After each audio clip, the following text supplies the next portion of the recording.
Hai guys, bertemu lagi bersama kelompok 5 yang terdiri dari Rahmah, Alvina, Caroline, Dina, Ervi, Galuh, Irjin, Iqmal, Riko, Naya, Vini, dan Zidan. Kali ini, kelompok 5 akan membahas terkait mitigasi tsunami masyarakat siaga. Mitigasi bencana itu apa sih? Mitigasi bencana adalah serangkaian upaya dan tindakan yang dirancang untuk mengurangi atau mencegah dampak negatif dari bencana alam.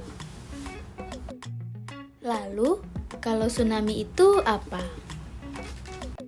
Jadi, tsunami itu adalah rangkaian gelombang laut yang mampu menjalar dengan kecepatan mencapai 900 km per jam atau lebih di tengah laut. Apa penyebab tsunami? Tsunami dapat disebabkan oleh terjadinya gempa bumi di dasar laut, runtuhan di dasar laut, atau letusan gunung api di laut. Peta rawan tsunami. Nah, di sini tertera peta yang menggambarkan daerah rawan tsunami. Terdiri dari NTT, NTB, Aceh, Nias, Meulaboh, Pangandaran, dan Maluku. Sistem peringatan dini. Yang pertama ada Indonesia Tsunami Early Warning System, di mana ini merupakan sistem peringatan dini gempa dan tsunami yang mampu memberikan peringatan dini tsunami dalam waktu 5 menit setelah kejadian gempa bumi yang berpotensi membangkitkan tsunami. Yang kedua ada BMKG, Badan Meteorologi, Klimatologi, dan Geofisika, yang memiliki tugas mencatat gempa, menganalisisnya dengan pemodelan, dan memutuskan apakah gempa itu berpotensi tsunami atau tidak. Berikut perangkat yang digunakan untuk memantau gempa dan tsunami. Yang pertama ada buoy tsunami. Buoy tsunami adalah alat deteksi dini yang bekerja dengan mendeteksi anomali tinggi muka air laut dan melaporkannya kepada otoritas. Yang kedua ada radar tsunami.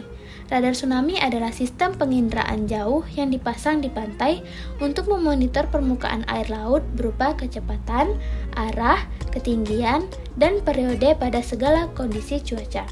Yang ketiga ada pelampung tsunami.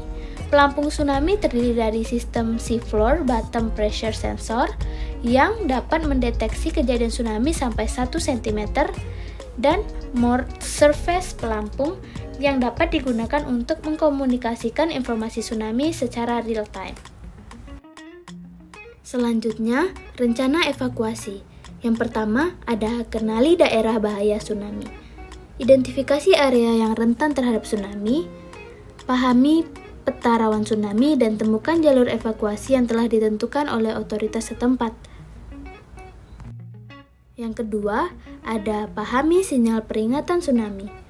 Ketahui sinyal peringatan tsunami dan cara menerima informasi tersebut seperti siren, pesan teks darurat, atau media resmi pemerintah. Yang ketiga, temukan rute evakuasi resmi. Pelajari rute evakuasi yang telah ditentukan oleh otoritas setempat. Banyak wilayah pantai memiliki jalur evakuasi yang ditandai dan memiliki arah yang jelas. Yang keempat, periksa peta jalur evakuasi. Pahami peta jalur evakuasi termasuk posisi stasiun pertolongan pertama, tempat berteduh, dan lokasi aman lainnya. Peta ini dapat membantu Anda merencanakan perjalanan evakuasi. Yang kelima, ada buat rencana rumah tangga. Diskusikan rencana evakuasi dengan anggota keluarga dan tetangga. Pastikan setiap orang tahu rute evakuasi dan titik pertemuan setelah evakuasi. Yang keenam, ada siapkan tas darurat, di mana yang terdiri dari kebutuhan penting seperti air, makanan ringan, obat-obatan, pakaian, dan dokumen penting. Simpan di dalam satu tas dan tempatkan di area yang mudah dijangkau. Yang ketujuh, ketahui titik kumpul keluarga. Tentukan titik kumpul keluarga setelah evakuasi. Pilih lokasi yang aman dan mudah diakses oleh semua anggota keluarga. Yang kedelapan, latihan evakuasi.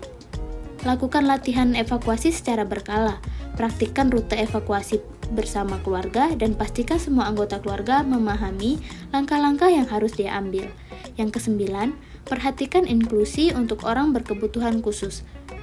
Sertakan dalam rencana evakuasi langkah-langkah untuk menyelamatkan dan mendukung orang dengan berkebutuhan khusus seperti anak-anak kecil, lansia, atau orang dengan disabilitas. Yang ke-10, ikuti panduan otoritas setempat. Selalu ikuti panduan dan instruksi dari otoritas setempat. Mereka dapat memberikan informasi terkini dan petunjuk spesifik selama ancaman tsunami. Yang terakhir ada tetap tenang dan bertindak cepat. Dalam situasi darurat, tetap tenang dan bertindak cepat sesuai rencana evakuasi. Ikuti rute yang telah ditetapkan dan hindari jalur yang dapat terendam oleh air tsunami. Perlengkapan darurat yang harus dimiliki di rumah. Isi tas siaga bencana.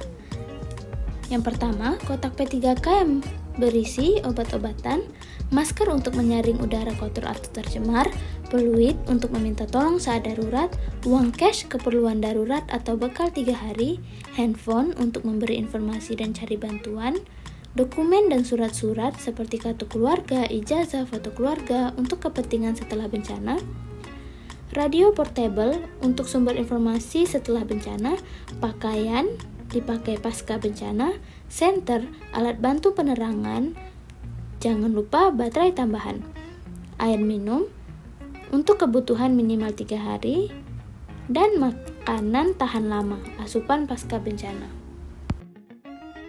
Mitigasi tsunami. Berikut contoh mitigasi tsunami, dimulai dari pra-bencana, seperti pembangunan sistem peringatan dini tsunami, meningkatkan pengetahuan masyarakat dengan cara sosialisasi, cara-cara penyelamatan dini terhadap bahayanya tsunami. Selanjutnya ada saat bencana. Melaporkan secepatnya jika mengetahui tanda-tanda akan terjadinya tsunami kepada petugas yang berwenang maupun institusi yang terkait. Yang terakhir ada pasca bencana. Setelah bencana tsunami terjadi, dilakukan pembangunan tempat evakuasi shelter di sekitaran daerah pemukiman, pembangunan tembok penahan tsunami, dan penanaman mangrove pada garis pantai yang beresiko tsunami. Kesiapan adalah kunci. Bersama-sama kita dapat mengatasi ancaman tsunami dan melindungi komunitas kita. Sekian dan terima kasih. Dadah!